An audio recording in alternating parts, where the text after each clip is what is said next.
Alright guys, I don't remember exactly how to use all my controls and stuff in this game, so do give me a little bit of slack on that, alright? I haven't played Star Citizen in a while.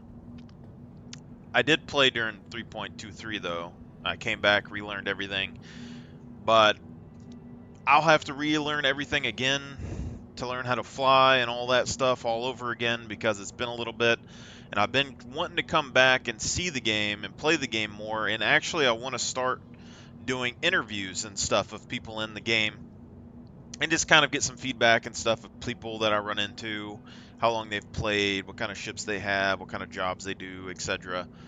And I want to do that more, so I want to come back into Star Citizen, but people got me to play X Defiant, and I've actually enjoyed playing a little shooter game from occasion, but I do need to learn Star Citizen's shooting aspect and stuff as well.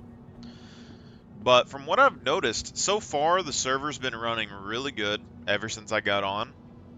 I don't know if this is how it is all the time now, but it doesn't seem to be having any issues. I'm not sure what my frame rate and stuff is, but I haven't had any real issues running around doing whatever. No stuttering or anything else since I came back. The new hangars that we just came into, they gave me an extra large hangar, so I guess it's for my biggest ship. But I could see this being kind of annoying if you had a giant hangar and you're just using a starter ship like that one, because it's very, very small and this is a very big floor. I did notice, though, that a lot of those items that had no real function before inside of the space stations and stuff actually have a purpose. And someone dropped this plushie, so I was kind of testing around with this plushie and I want to store it. So I haven't really messed with the cargo or anything else, but I did notice that this cargo bay here holds a decent bit of cargo, and then there's a little bitty room here. And this actually has the item, Francis the Stormwall Large Plushie. So that's kind of interesting to me. And then, but for the items that I've noticed, you can actually, I don't remember if you can do this in the old patch or not, but you can actually use the shower and stuff that's in your, well, not use it, but you can like open it and then have all the pieces move in the shower inside of your hab in the station, which I don't recall that being a thing before. And then the coffee makers and stuff, you can actually brew coffee now. So there's an empty mug, put it on there, brewed coffee, filled the coffee up with the mug up with coffee, I believe. Is what it looked like. I mean, maybe there was coffee in it, but I couldn't get the cup to overflow. The little things like that, you know, these medical beds and stuff that are in here in that corner, you can actually lay on those medical beds and stuff now, which makes me wonder if the medical system there actually is going to work at some point, or if it already is. I don't know what else there is here. I'm assuming over there is probably where you select ships. This is, or no, this is where you select a ship. Welcome to the ASOT Vehicle Retrieval System. Alright, so that's different. Please visit us I again. tried to, go in with somebody. Maintenance. I wonder if this is for ground vehicles or something. Kind of looks like a ground vehicle slot. But I tried to go into somebody's hangar with them. You know, I was following them, and we're kind of like getting along. And it actually booted me out of the elevator when they went to their hangar. So now you have hangar protection. Also, it makes me know that they can now boot players out of areas of the map and load them into a different area without them needing to like go through a loading screen or like something, because the world is supposed to be like open world, everyone goes everywhere, um, free time, but I know now that they can physically move your character and teleport you out of an area, which means that some of these locations where there's missions and stuff, people might not be able to camp anymore because they could physically boot out every character from that area, which isn't exactly realistic, but for an MMO, you know, even though I am, partial to survival games. This freight system, I'm not exactly sure how to work. This warehouse is what we got stored, I'm supposing, but it's not letting me select that. You got lower and I guess raise elevator, so I guess you lower it and then you can move things over. Got expand and collapse and a search bar. So we'll see what happens to Wilshin the plushie. Okay, so the travel isn't too far there. Also makes me wonder what happens if you lower a person down there with your cargo. Because if they don't die, let's just say, theoretically, you stick a player on that and you lower them down. It could, one, boot them out so they don't die like they do in the elevator, which would be a plus. Or two, down there could be where the warehouse is. You know, that store that you go and you can buy mining tools and stuff. So it'd be cool if you could actually go down there and buy things and then just ride the elevator back up to your hangar instead of walking out, going to the other elevator. So that's interesting. And then, so it's lowered. That gives us access to this tab. Plushie. Pico the penguin party animal. Whale. So we got Francis Stormwall large plushie and Francis party animal plushie. So Stormwall's the one that we just got.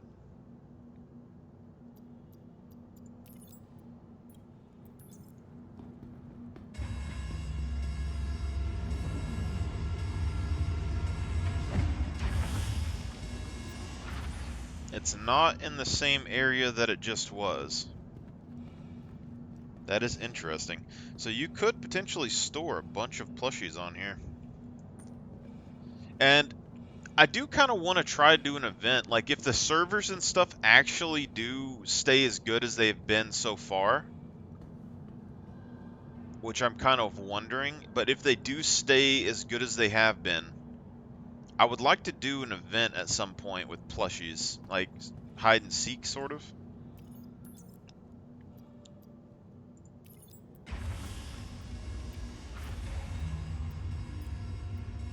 So I don't know what happens if you lower it and then bring it back up.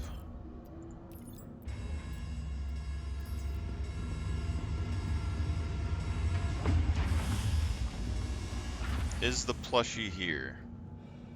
No. So that is interesting development. We're also wanting to test the Sulin over here because basically people kind of hate on the Sulin, and I'm partial to things that people don't like in games. So I'm kind of curious. But it has a decent amount of weaponry. It has more missiles than other starter ships as well. So I think that is kind of where people are sleeping on it a little bit. I think it's size 2 missiles, but it has like 12 size 2s or something like that, where most of the other starter ships have 2 to 4 missiles. But this also has 3 weapons, 12 missiles, you know, and the Avenger is what people are kind of comparing it to and saying the Avenger is better because the Avenger holds more cargo and stuff like that. I think that's potentially true because the Avenger can hold, you know, more cargo. But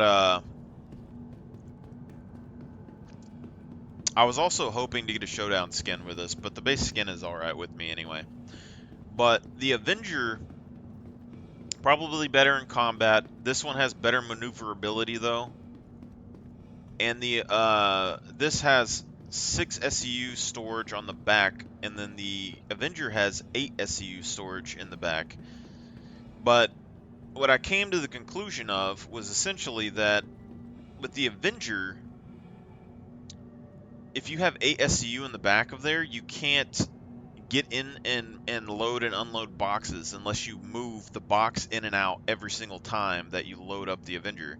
So if you're going to make the Avenger where you can get to your boxes without having to physically move them every time, you would have to remove 2 boxes, and then you could have like 4 or 5 boxes in there, you know, in like an L shape.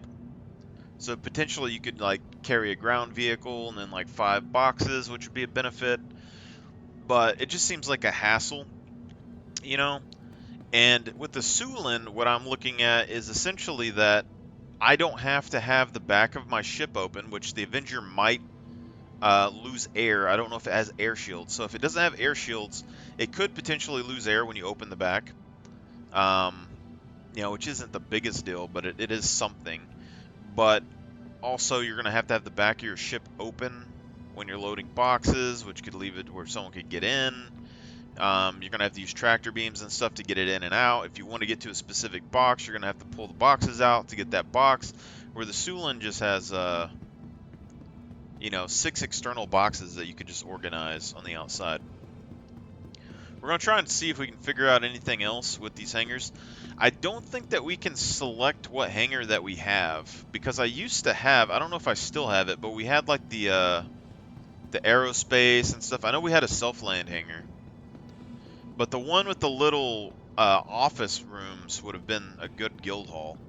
These, I don't think necessarily, this wouldn't be the best hangar, I don't think, but the aerospace one with the little office rooms would have been a great guild hall place, because this, I don't think there's anywhere to really stick anything. What does this say? Aerospace hangars. Personnel only, keep clear. So this doesn't have anything. I'm guessing this is for like NPCs or something. Batteries and stuff. There was a fueling station in these a while back. AeroView hangars. See, but this just says storage, so I'm guessing these storage zones are where you would put all your spare items and boxes that you want for your ship, but that you don't want to like personally store.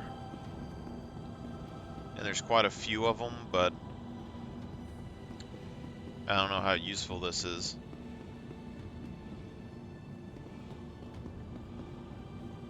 Welcome to the ASOP Vehicle Retrieval System. Okay. So we can store things and stuff from inside of our hangar now, which is interesting. Please visit us again. I don't know if we can pull Goodbye. up multiple ships at the same time. I wouldn't assume that we could, but I'm guessing if you have people in here, you could just launch one ship after another and be, you know, pretty fine with it.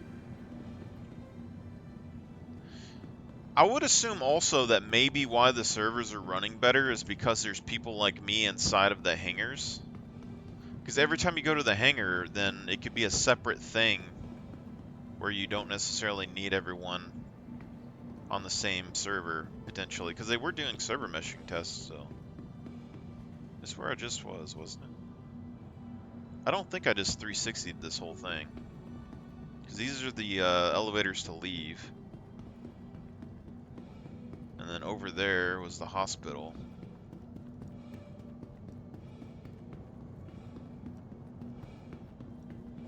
I think they mirror imaged it. That's an elevator. That looks like an elevator. So yeah, I think it's all copied pasted from one side to the other. Which is interesting because they used to have a fuel area. And also it doesn't explain what this is. Like battery charging. And people still think like there's games coming out like the Ark Survival Evolved game I saw the other day that they're trying to make a space thing. But from what I understand, it's like they said it's like a game called Bridge Commander, so it's kind of like you can fly in space, but you're basically just a captain doing whatever, and then you land on planets and stuff. So it isn't really in the same vein as Star Citizen.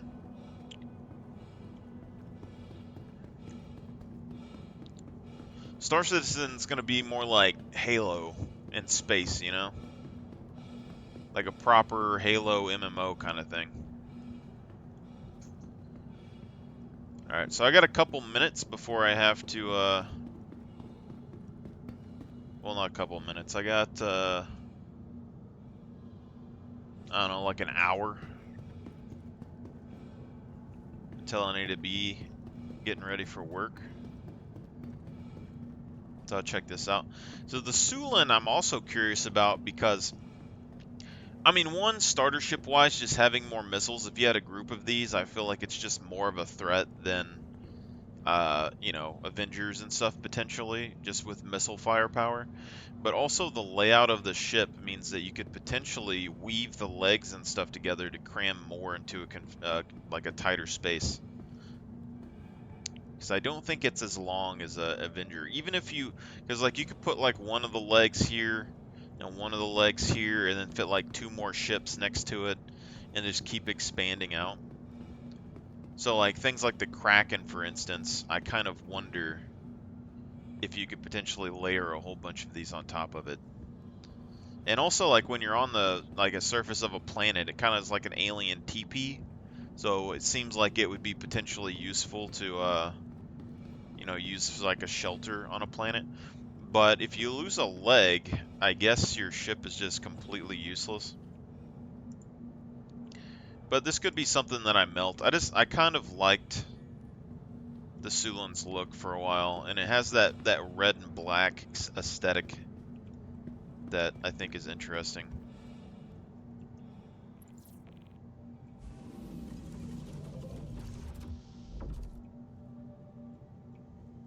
What is that? Oh, a suit locker. I thought that was like a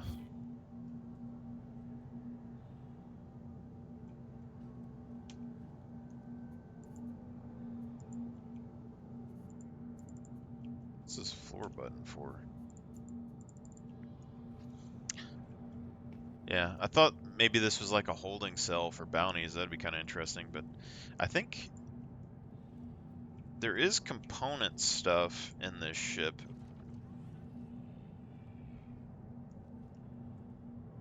So that is something. I was fairly sure there was a weapons rack down here.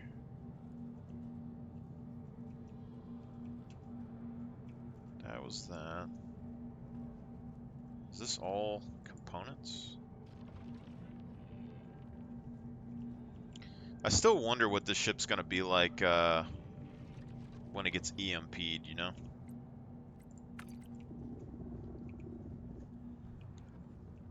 But you do got this window to see out of, which is kind of nice.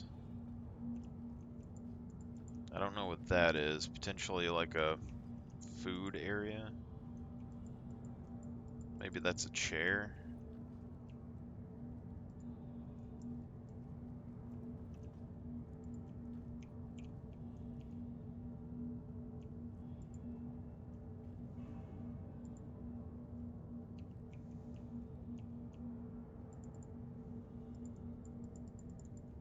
Open.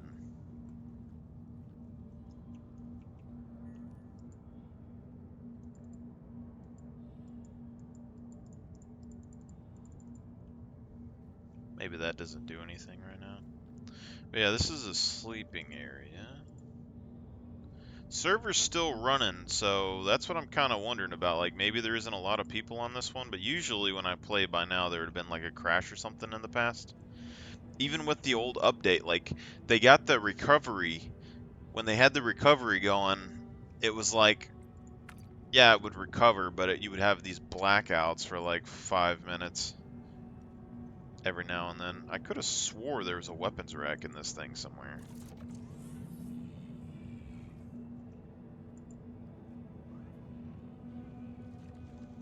I don't think I'm crazy.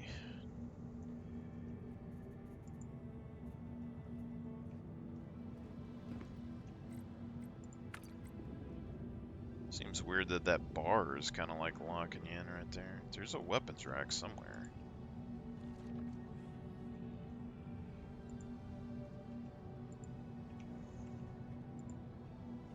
I'm like 100% positive. Okay, so right there. Isn't that the same thing that we just... Is it not?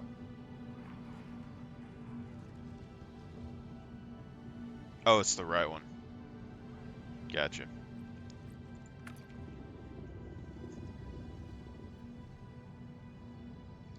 See, this thing, the bar isn't going down.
Okay, now the camera on this thing is weird.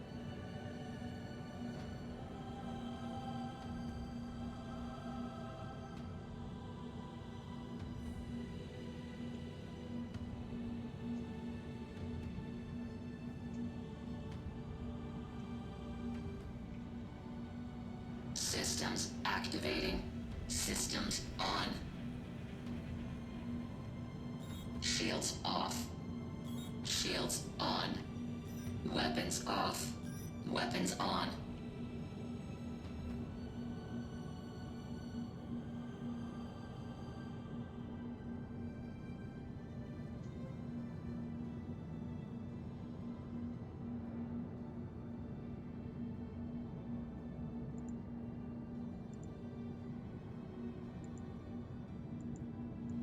Hail. Does seem to have some pretty useful stuff.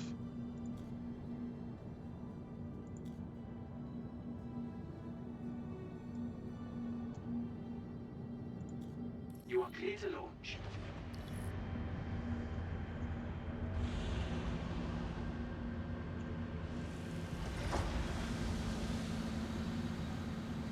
I would say that landing this thing is a little weird.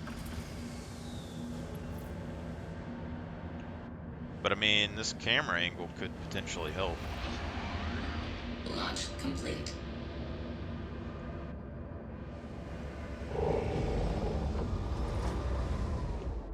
Landing.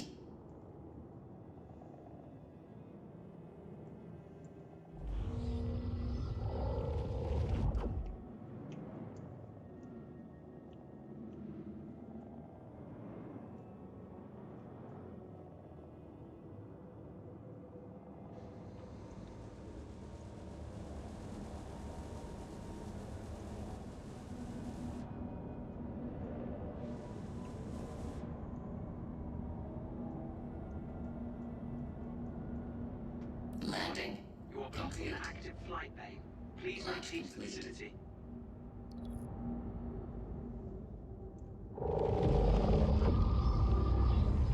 Landing gear up.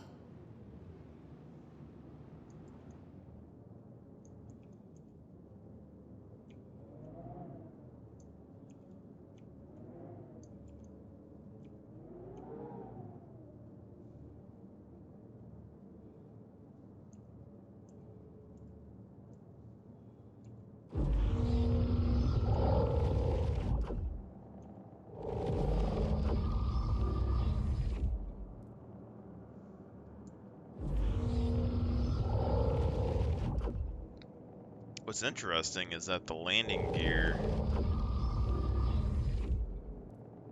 the guns you could still, so could you deactivate your landing gear to make your ship smaller and harder to hit, you know? Landing gear up. Also, we're like floating.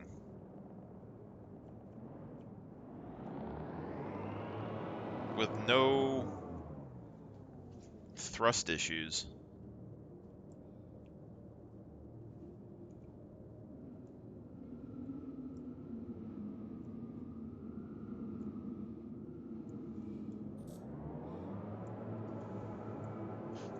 And I still need to get some joysticks at some point.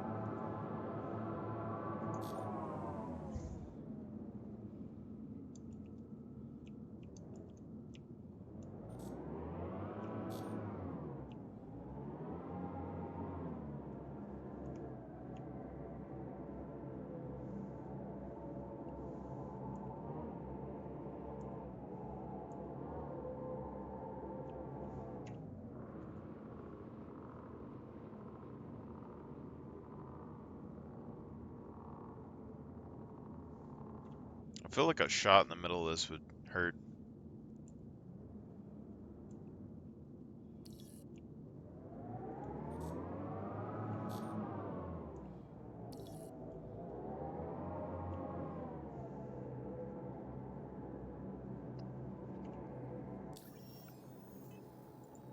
I'll try to do like one mission or something maybe.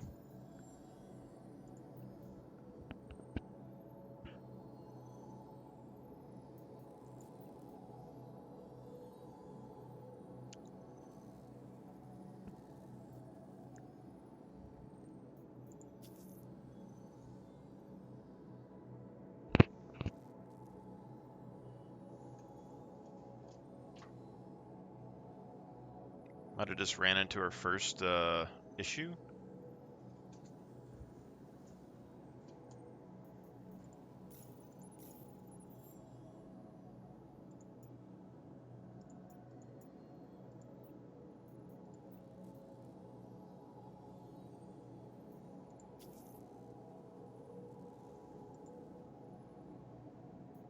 Okay. Then we go to map.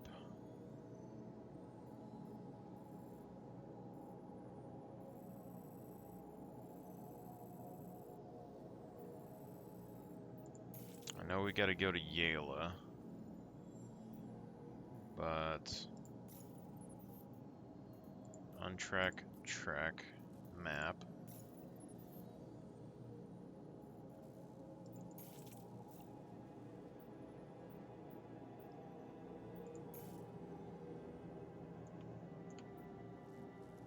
It should tell me where they are, but it doesn't seem to be. And then B.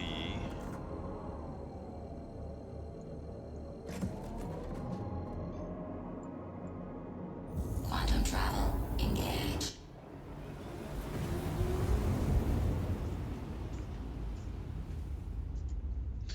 Very weird ship though. Like, a lot of people don't like the takeoff and landings with this ship. It also seems that it has the greenish kind of tint like the Banu ships do. But the advantage that this has is that when you shoot up, you're shooting up into the air, you know?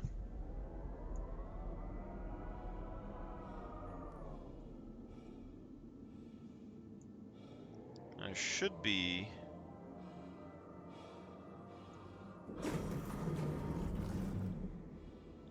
something...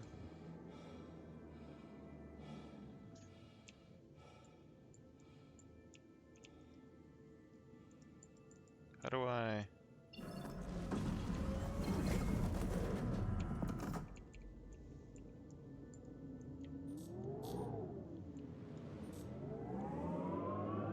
I don't know why there's red dots there.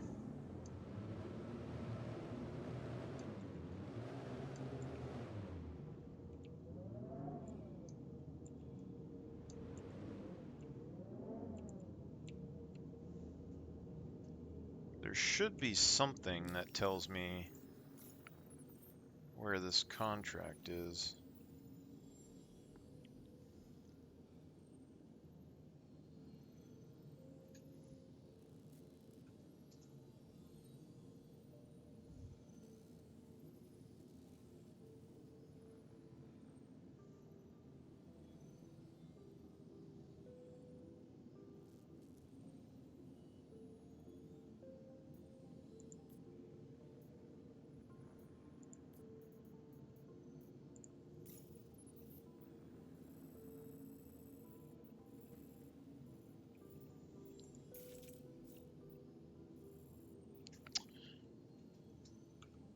Is that asteroids? So, like, maybe you have to physically look now for your bounties?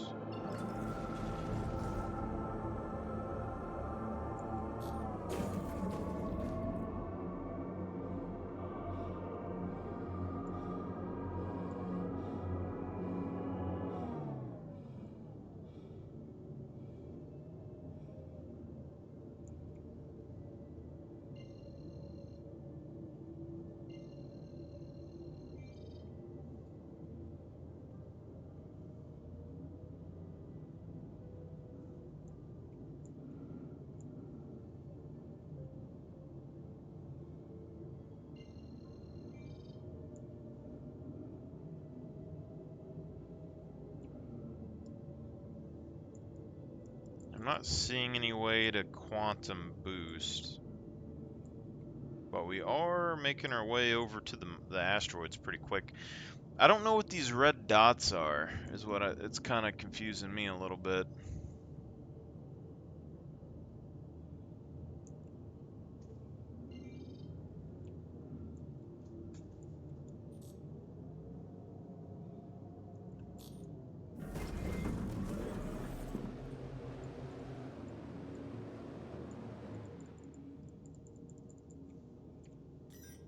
Weapons off. Weapons on.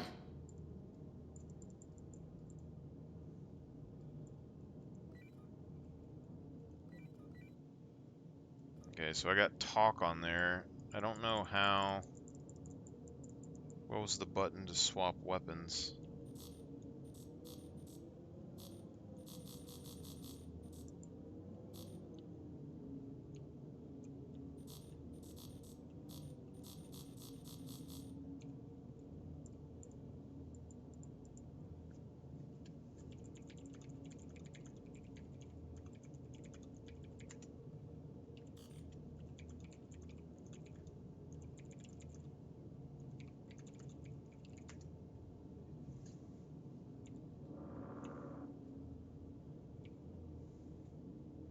I could see this being quieter than other ships.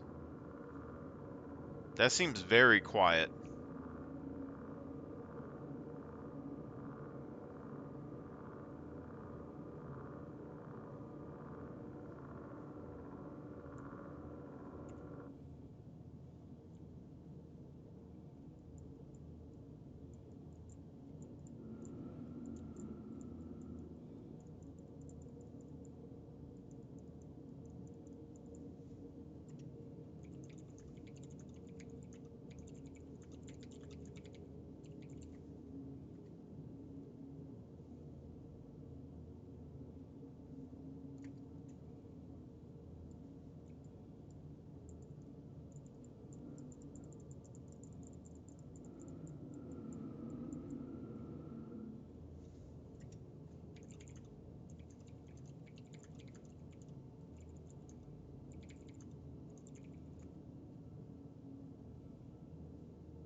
Let's see if we can find another contract, maybe.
that.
Okay, space break was above my mouse still.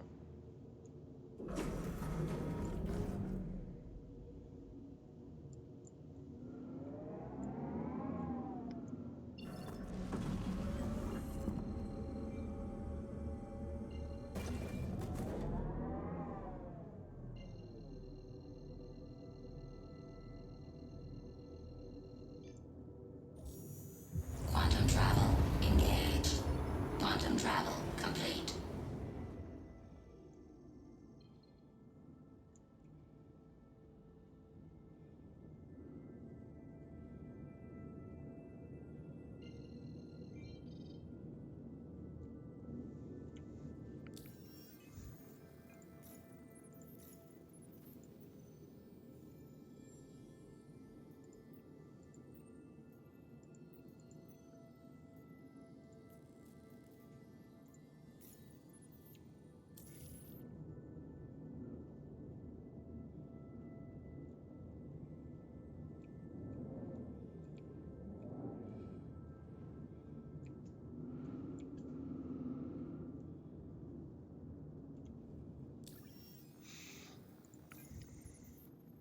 Well, let's see if we can find something to do.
Quantum travel complete.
Contact.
Attack on shields.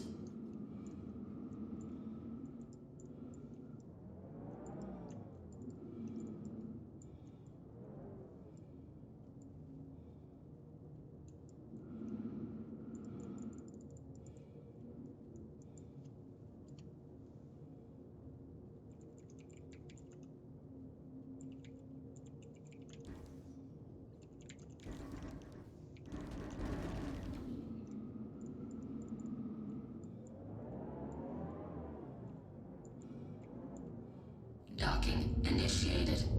Docking denied. Landing gear down.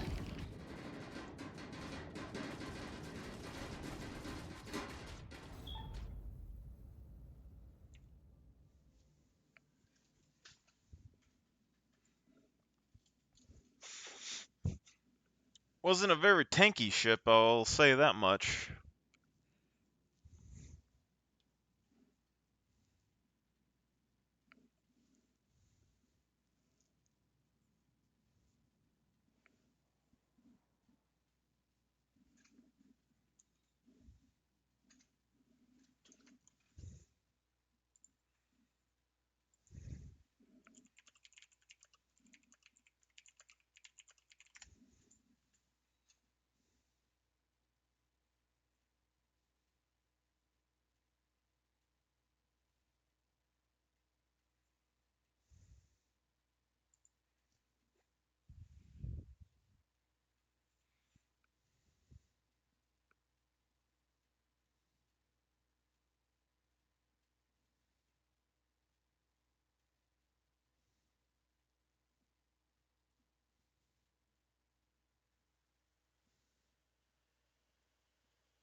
I'm the craziest guy you know, and this is Marlax 101. If you know me at all, you know that I like playing video games from time to time when people ask me to, and some people ask me to play X Defiant, but every time I play a game, I tend to play the thing that everyone says is crap, nobody uses in the game. So with X Defiant, I kind of slowly drifted over to the M4, and we'll watch some gameplay footage of me using the M4 for that high, which I happen like it's not everyone on the and for like a sniper down. Hostilities have already begun. Get moving, operator.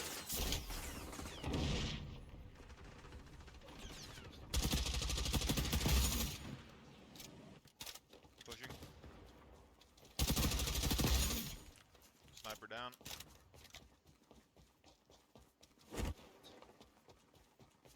Someone's on my wire. Got one in the middle, up top. Thank you.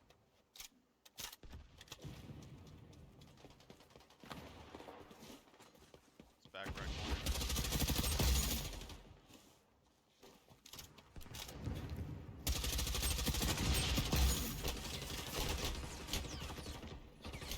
Oh, fuck, I thought he was out of bullets.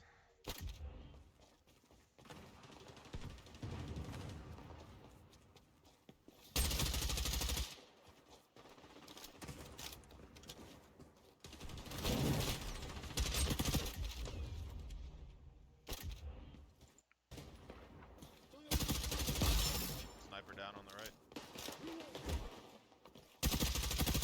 Sniper down in the Hostilities have middle. already begun. Get moving, operator.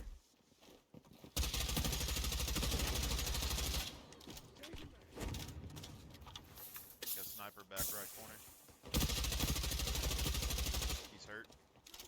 Rotating right. Guy up top on that platform. Confirmed kill.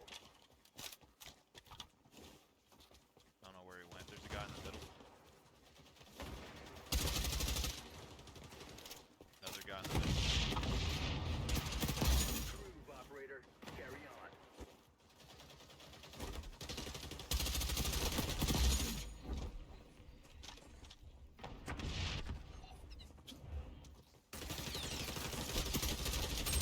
All deployable. Alt ready. Spider bot on my face.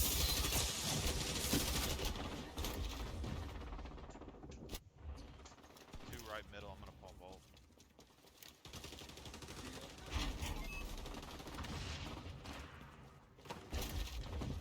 Never mind.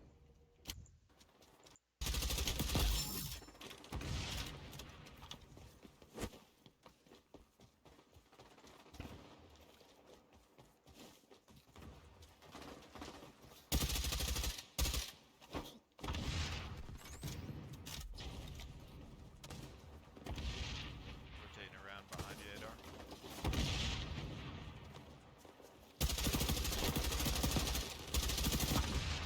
Two down. Pushing up.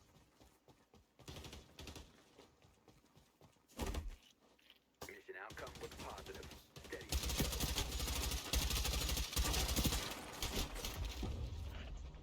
Engage the opposing force.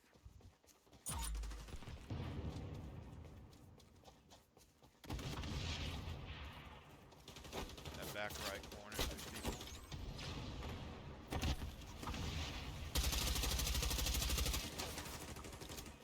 Sniper on that back right. Head glitched.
good juke on your part, Omorax.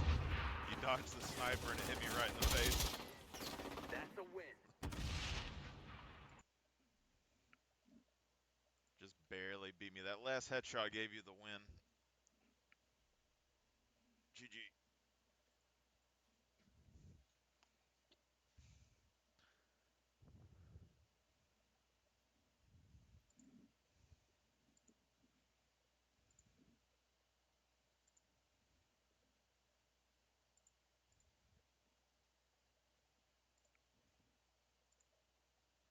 I'm the craziest guy you know.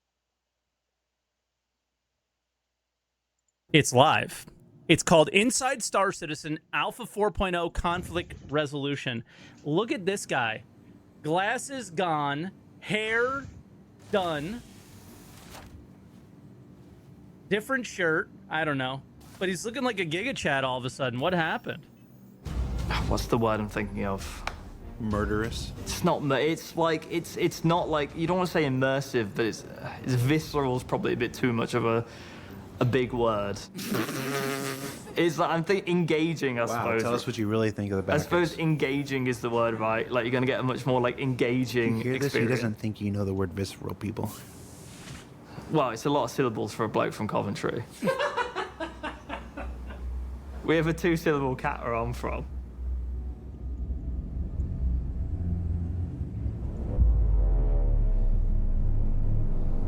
I don't get that. That's some three-head memes. I don't know.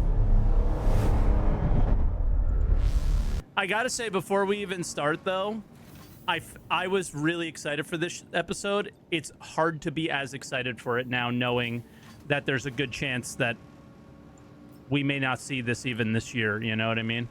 It's a bit of a bummer. As the Pyrostar. But we will watch this with the assumption of it's coming like tomorrow. We'll discuss it in that way, but it's, you know, we have no idea what's going to happen. System is lawless. This means that combat can break out anywhere. Social spaces can turn into combat spaces in the blink of an eye. The main experience we're trying to build is something that feels a bit more like wild and not the typical thing that you've seen in Stanton. So the themes are a bit more chaotic than you'd expect. So for example, if you're shopping and then someone decides to take a firefight with you because they think your armor's cool and they want it, you can jump over that kiosk, sit behind that cover and return fire. So you're basically turning this shopping mall, which you were at previously, into a combat zone. So like we had seen in previous episodes, the lack of armistice zones at what they called social locations was not a surprise. Was not a mistake, I should say. These spaces were built modularly. We could take you could take that how you want. I think we know that there'll be armistice zones at the stations, but it sounds like these places, maybe not, but maybe the specific locations that they showed on ISC that are intended to be social zones may have armistice, may not. We'll have to see. With various different overlays that had to stitch together, but also make sure that it accounted for a fair combat fight and easy navigation for both vehicles and any other light elements that you want to be able to bring to these places. As for the trade posts, because of their ever-shifting inventory of things they could sell, could buy, things being on display, Ever-shifting inventory of things they could sell and buy. That's interesting. What is he referencing there? this changes the layout of the trade post itself. Taking everyday objects. Ah, I spoke too soon.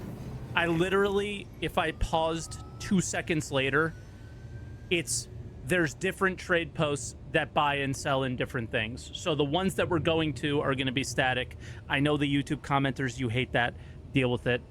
We'll have to see. Objects in a trading post, like weapon terminals, something that you would purchase, would then, as soon as a fight is initiated, that becomes cover. You would be using these things to help yourself to not get shot by the enemy, essentially. Wait, So Glenn you could still be is there? ducking That was behind Glenn? cover behind a ship component that you want to purchase for your ship later, but first you've got to take care of this rival gang attacking you.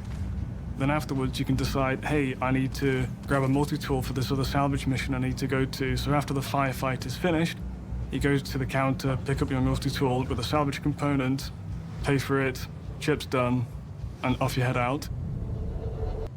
This is interesting. We'll see how this plays out. Taking what we've learned I and don't know these what to setups think from about Squadron it. 42 to Pyro, for example, NPCs having specific archetypes and having more specific classes, using things like defend areas and keeping NPCs in specific areas. Pyro, we're taking that to the next level, where we're having more specific areas used for defenses and things like that, and making areas stay in NPCs. We're also using something called schedule areas, which basically enforces NPCs to stay within a certain vicinity in combat. For 4.0, with server meshing, we expect higher server Was that an NPC actually using a turret there? frame rates, so the Okay. idea is that you'll get a much more engaging AI experience. Let's talk about some of those classes. I'm gonna scroll back because he's gonna be held to that, and it's gonna become a meme. So we'll let it. We'll let Server it play. frame rates, so the idea is for 4.0, with server meshing, we expect higher server frame rates, so the idea is that you'll get a much more engaging AI experience. Let's talk about some of those classes. There you go. We have what we call With 4.0, we expect a higher server frame rate. Therefore, we expect a better AI experience. God bless. I hope Techie, so which too. typically features light armor and SMGs, and they have more aggressive traits, so they're focused Yeah. on getting close to you and flushing you out. Similar with our CQC class, which typically has shotguns, and obviously they have the much higher aggression version. You've seen us talk about traits at CitizenCon, and this is putting that work in the persistent universe and allowing us to create more dynamics. Anyone else see something new? I saw something new.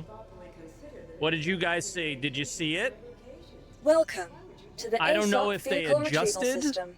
changed, or whatever, but the hit markers, there were two different ones. That was a blue X, this is a red X. Your insurance claim has And been yeah, sent. there might be two white lines means downed, or one might mean dead. I don't know, Please visit us again. but you saw me pause every 7 seconds. Pago, okay, man. The video's up on YouTube. You go watch it then. I think Vehicle selected. I think we're starting to Stand see by. updates to combat visors, or different helmets Your have different vehicle has been colors, delivered to the maybe. vault. Please Different visit companies have different colors. It could be that. Situations. We're doing other things as well. For example, we're making NPCs hold up in rooms with shotguns and things like that. So when you have to eliminate Oh my god, that's going to be so troll. NPCs holding rooms with a shotguns. specific target and you're going into a room, those guys are specifically holding up there, and you're kind of having a tug of war of them in close quarters environments versus them just kind of walking around the area. With our Juggernaut enemy, you'll have seen that that's the incredibly highly healthed LMG enemy, which ignores all shooting restrictions, can focus on pushing the player and shooting them out, and basically being that slow-moving target that walks towards you. Similar, including things like Copions into battle. One of the factions has pet Copions, and Copions fight alongside them, and that is fantastic because it gives you a different silhouette when you're fighting these factions. You know, you have You to gotta shoot a aim lot down. lower, you have to be a lot more conscious because they're a lot quicker than a human being, and just these nice little new additions to combat.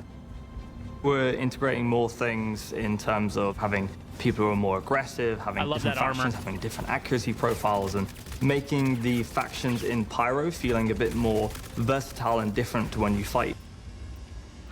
Okay, so the dual lines was just hits. So it's different colors for different helmets. I think we just confirmed it there. These encounters are a lot more crafted and bespoke. I don't know. That had two lines there. Pyro is a system of conflict.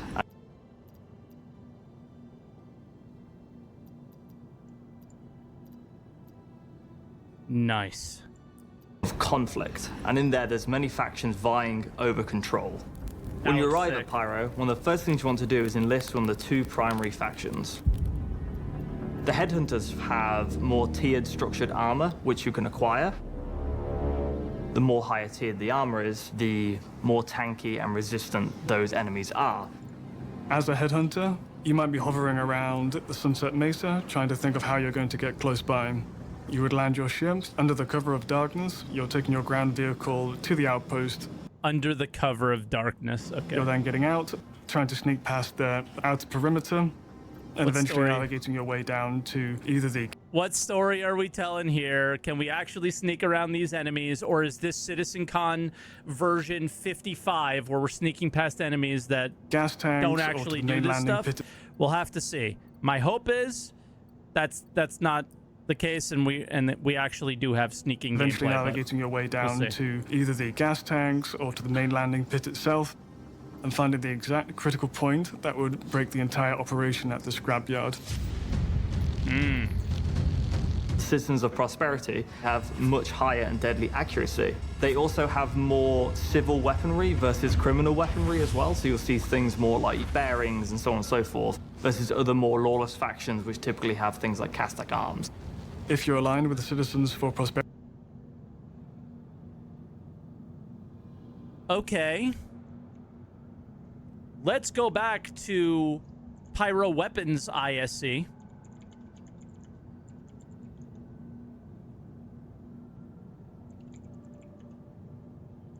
Where they don't use those, then who does?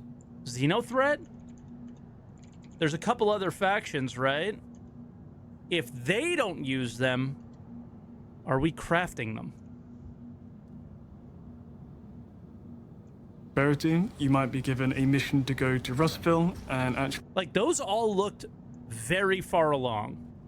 head down You know what I mean? into the canyons and try to steal some of So, their scrap from why aren't their we derelict seeing them? ships in the base of the canyons.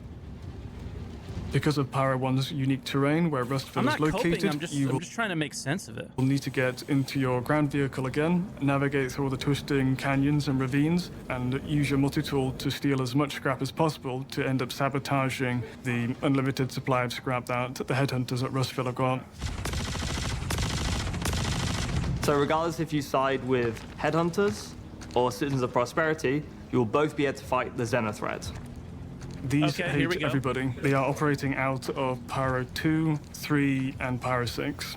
The Xenothreat is more what you'd think of as a PMC in terms of how you fight them and how they behave. regular They're a lot weapons. more cautious, they're a lot more careful, you know, they won't try rush you out of cover, they play a lot more defensively.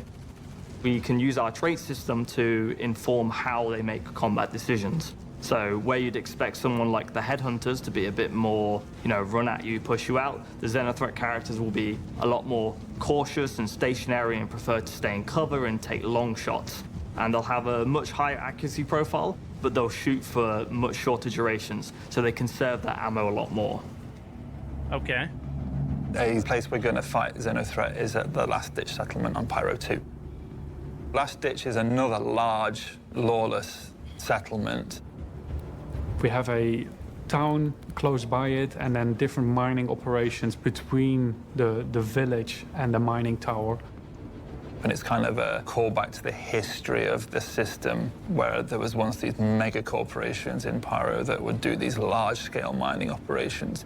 It's a vital part in the Pyro ecosystem for these outlaw gangs to control. Welcome. to So the we can also ASOP see vehicle here that there retrieval is system. fortifications, but they're mainly around the village from which these gangs operate.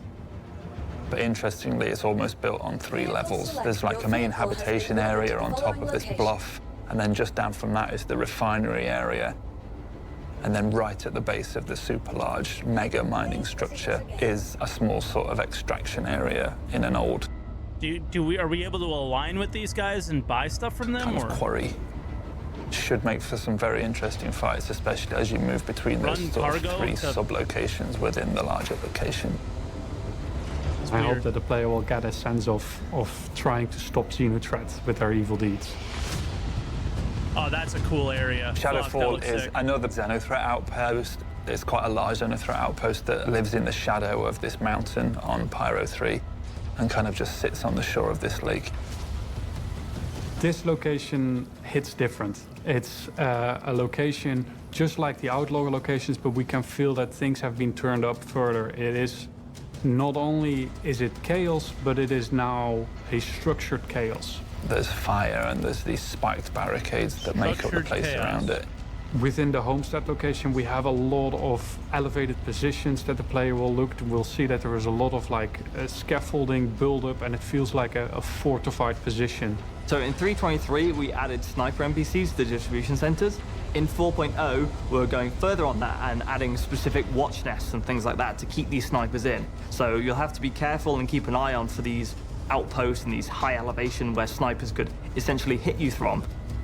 How Another thing that he had said is that snipers don't have, NPC snipers don't have glint, so they purposely made them inaccurate and using lower level snipers so they can't one-shot you. That one had the what are they called? The that sniper, the scalpel, yeah. That one had a scalpel that can one-shot you. So NPCs in 323 should not be able to one-shot headshot a heavy helmet, I think. That's what Zach said on Spectrum. What validating combat is ensuring that the players can have a lot more stealthy approach, have a lot more overview of what their targets are doing and where they're going. So you could use elevation to plan things out, such things as a comms tower, such things as cliff edges. You can basically survey over the trade post or the outpost itself. Bro, what was that gun? Was that a P6? Oh, it's the flash hider that's fucking... He's got a flash hider on. You can basically survey over the trade post or the outpost itself. You can look at key things. Does it have automated weapon systems there? Does it have primary, secondary, and tertiary pathing to allow the player in? It's all about defensive structures, about obstructing the player in order to get to its objective, with a lot of anti-air turrets littered around the location. You are going to need to use your aerial support to take out these defensive measures so that you can even get people close to the location. Eventually, you can pull in your ground vehicles, drop off an elite squad. You can stealth through the scrapyard, you can stealth via the nearby lake, come through the derelict outpost section, finally clearing out Xeno threat once and for all. Well, until they come back. From another outpost. It's definitely a place that will just feel very hostile to the player. And you feel like this is a location that has a purpose within the universe and that it's important for these outlaw gangs to protect what they have going right here. In 4.0, you can expect a lot more crafted, engaging combat experiences, with new archetypes, enemies using new weapons, fighting animals alongside humans, and all sorts of absolute crazy that you expect from Pyro. Eradicate! All right, Bosch. This is exactly what I expected this episode to be, which is all talking about how we interact with NPCs. And this is the one thing that I will hammer home over and over and over and over and over and over and over again about Pyro is where's the sandbox part? Like that's obviously some sandboxy things, but where's the sandbox interactions between each other? They do kind of touch on it, like you might have to kill players that are there, but and that it's more open. But why are we fighting there? Why? Like, yeah. So there's a like, are they just basically describing missions that are going to be there? And that's the vibe that I got. And I really want them to get away from the fact that missions drive all the things that we do in the game currently, and I would like our own decision making to drive the things that we do, and they don't currently do that very well. A little bit with mining, a little bit with salvage.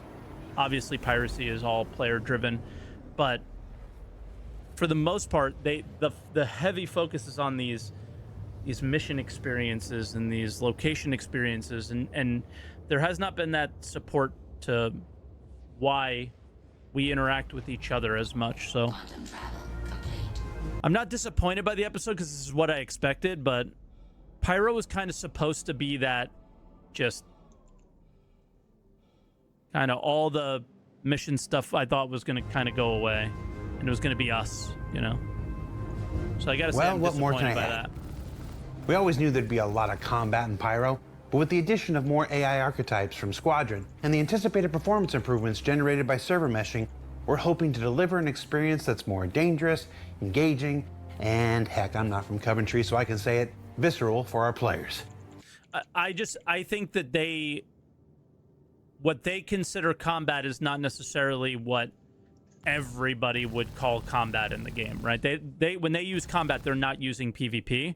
And I think a lot of people leading up to this episode, when Jared mentioned it on SEL, at least I did, was assuming combat meant PvP locations, things like that. We definitely have the contested zones, though. So that's the kind of most sandboxy-ish element, but it had so much PvE, what sounded like, involved with it, too. So it's hard to say for now, but as always, we'll just let them cook and find out. But in the moment, when you hear what and see what you see, what do you feel?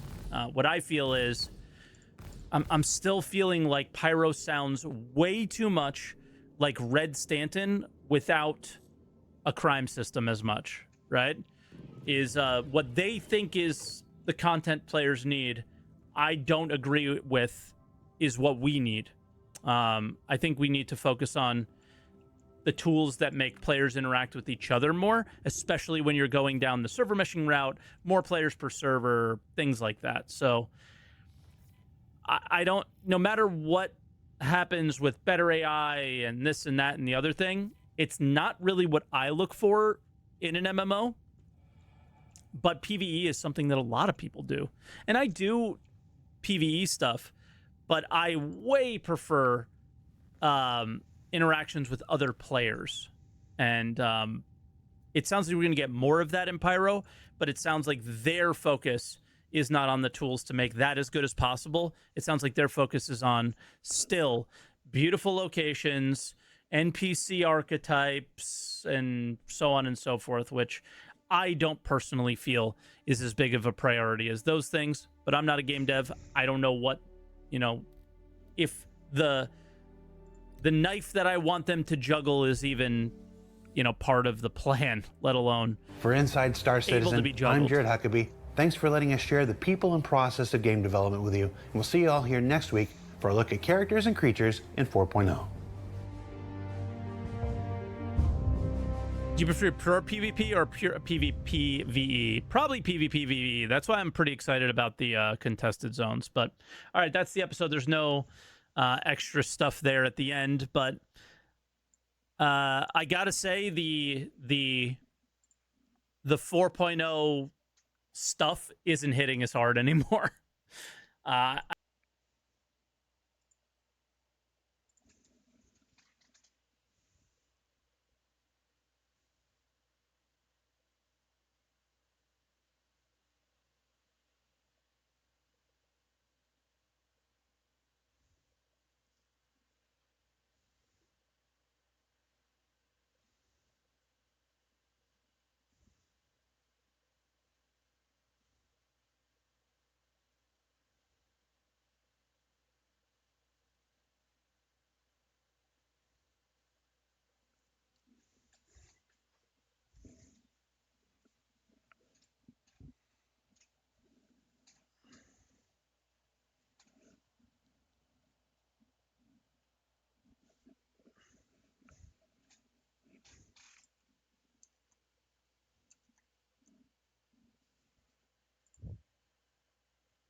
Rings of Power Season 2 reviews are out, and the critics have run out of patience. An evil, ancient, and powerful has returned. Are you okay? Be very afraid. We have everything from The Rings of Power makes Lord of the Rings a boring slog in a lifeless Season 2. It ranges from pure torture to wild ambition, a less puzzle-orientated plot, but makes calamitous filmmaking errors. It's a mirthless roller coaster ride, rarely fraught with any tension, and the Irish Times were just glad that the wonky Irish accents had gone, which after their season 1 said the new hobbits are filthy, hungry simpletons with stage Irish accents, I'm kind of surprised Amazon even gave them a review copy. You shall not pass. How'd I do? I'm so sorry, Ian. And after they read this is a hugely flawed attempt to turn Lord of the Rings into Star Wars with staves, they probably wish they hadn't. Throbbing. TV's most expensive series remained stunningly boring, something that the Hollywood Reporter agreed with, that this is too epic for its own good, saying it focuses far more on the grand lore. You'll formulate ideas of what all this means, but precious little of it will feel like anything that might reach out and touch you. But really, was much of this a surprise to us? We know that this series was written before season 1 was even shown, and they didn't really change anything from it. Oftentimes, they couldn't have changed anything, given that the showrunners were on writer's strike during filming. That meant that after the critics had already turned on the show, sure, they praised it originally. The Rings of Power is so astounding, it makes House of the Dragon look amateur. When the series was all over, well, now it's all over, let's come out and say it, The Rings of Power was a stinker. At least in this case, we won't have that problem. As you can see from this review, it says Akil Aurora has watched all 8 episodes of Rings of Power Season 2, which when you realize the critics had to sit through 8 hours of this, you can understand why they'd think it was boring. Maybe some mercy's in order. These dogs deserve nothing but our boot. I'm already dreading watching 3 tomorrow. Remember in season 1 when the showrunners called the audience patently evil? Well, we had that again in season 2 with the G article, whereas the relatively radical decision to cast actors of colour in principal roles. We were so radical we decided to break the law, everybody. We have cast the first Eok in human history. That would be playing the first elf of colour. But you know what? I'm just glad they spelt colour correctly, with a U. But once more, they dragged out Sophia Nomfet. This genre was closed to me before. And the showrunners were talking about toxic behaviour. We're not even going to justify it with a response. The audience is beneath me. And generally just crapping all over the fans, which is weird if you thought you were actually going to have any of them. No, instead they set the trap that when inevitably people come out and attack the boring show, well then they will come out and just write you off because you clearly just don't like Eox, do you? Why don't you like us destroying the law? And if you are unconvinced about the general attitude towards season 2, well, I mean, IGN reviewed it, and they gave it a 6, which was okay. And if you don't know IGN, you can be like, well, you know, that's not that bad, is it? Until you find out that they reviewed She-Hulk and gave it an 8. They reviewed The Marvels and gave it an 8. They reviewed Willow and gave it a 9. So at least they're right about something. No, for IGN to go below an 8 is impressive and rare. And that's why when you look at the Rotten Tomato scores for Season 2, and it's got 82% from 33 reviews, well, it actually doesn't sound bad. And then you look at them, and it's like, maybe all isn't quite as it seems. I mean, Zach Pope reviews, but why though? Toysto, The Film Yap, Digital Mafia Talkies. There are a lot of people that market as fresh. Haven't heard of most of them. And among the ones that I have heard of, Dexerto, Variety, The Independent, IGN, Irish Times, Financial Times, The Wrap, Screen Rant, Hollywood Reporter, Collider. The reviews are far more mixed than 82% would make it look like. And even then, when you actually dive into the content of the reviews, it gets even stranger. For instance, the Seattle Times, though it's still troubled by some of the shallowness that preceded it, often falling flat in episodes dedicated to some of the more thinly written characters, still a welcome step up. I mean, yes, it's got all the problems of before, and it's overall trash. Better than the first one, though. Fresh. It doesn't really sound like a positive review to me. Fresh. And you get that in others. I mean, The Rings of Power Season 2 is a big step up from Season 1. Well, okay. Does that make it good, though? Well, last time you crapped in my mouth. This time, you've only done it on my chest. That's a huge improvement. Now, the real question is, why did no one stop you after the first time? Get out! You stupid! Now, I do wonder if all the critics had the same amount of episodes, because this goes the best first episodes of the series. It just needs to stay out of the weeds, and it's like, well, do you not know? Other people have seen the entire season. What did they give you, love? Unable to make you connect or draw you into the hearts and minds of the people. Riddled with bad dialogue. Ends up dooming it. The Prime Video series is knotty, dense, and sometimes contradictory. Fresh. In taking greater liberties with the source material, though Season 2 takes more of the lore and just burns it, The Rings of Power proves itself more emotionally honest and a true adaptation than anticipate. How low were your expectations if destroying the lore even more than last time is a truer adaptation than you thought it was going to be? Look, they did take Tolkien's corpse and then drop kick him in the face, but it's not as bad as I thought they were going to be. Could have been worse. Hilarious. Just the tough. And it's not like the people involved in the creation of this aren't supremely up themselves enough to think that they can lord it over the viewers. I mean, the showrunners compared season 2 to Oppenheimer. We'd been sort of likening it to Oppenheimer. You're dealing with this world-changing power, and no one knows whether it's going to be for good or ill. Maybe both. They're so deep. No, this was a series that sold itself on just a couple of things. It was going to have more action. Now we can begin. This season starts with a bang. We can really, get into it. The story is really moving on. Well, we're in a higher gear. Kind of high energy from the top. It's a sense of real urgency and excitement. It was going to have an all-female slate of directors, because if there's anyone renowned for liking, enjoying, and creating amazing action, it's an all-female director. And most laughably of all, The Rings of Power Season 2 is fully leaning into enemies to lovers, and I'm not mad about it. Yes, this is going to be Halandriel. We know Halandriel is going to be their official shipping name because Amazon put it in one of their own pissing adverts. Sauron has returned. No, I'm not joking. That is real. Now, personally, I think that Halandriel it's just a lazy name. You're just taking Galadriel's name and swapping the first letter over. And if that's all you're gonna do, I prefer Gowron.